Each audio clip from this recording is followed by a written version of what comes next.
X-rays, etc.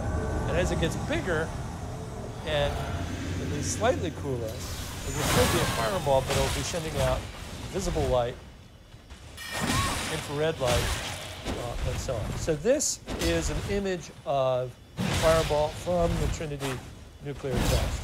You can see this one was set off in a tower a little bit above the ground, but the fireball was big enough that it came into contact with the ground. In fact, it melted. You can still go and visit the site. It melted the sand and rock underneath. And you can go to that site and pick up little pieces of what's called trinitite, which is this sort of molten glass that resulted from that. A friend of mine actually took a piece of trinitite into the lab and managed to detect the presence of an isotope created when the barium in the explosives absorbed neutrons from the ongoing reaction. And so decades later, just from a piece of stuff picked up out of the ground, he was able to confirm that barium was used in the explosives of the Trinity test, which is in fact true. All right, so at the edge of this expanding thing, there's incredible pressure still at the outer edge as it's moving out. That's called the shock point. And that's labeled here. And you can see there's sort of a dirt cloud coming out as it kicks up. All right, so this fireball is hot, right?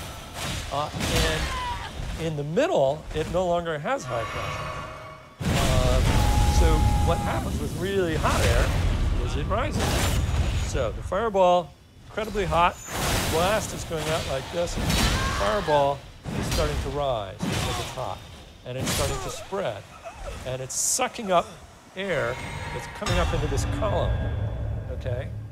Because it's lifting up, and so in order to avoid creating a vacuum underneath where it was, air comes in from the sides and comes up in this column, and then it's going out, and it creates the classic mushroom cloud.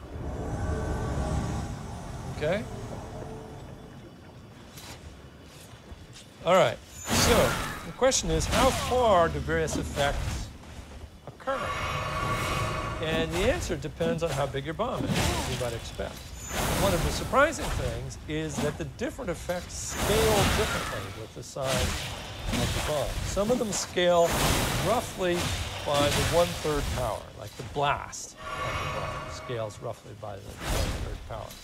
Some of them scale by the 0.4 power level, the thermal radius at which the thermal effects will be enough to set things on fire or to cause burns or what have you.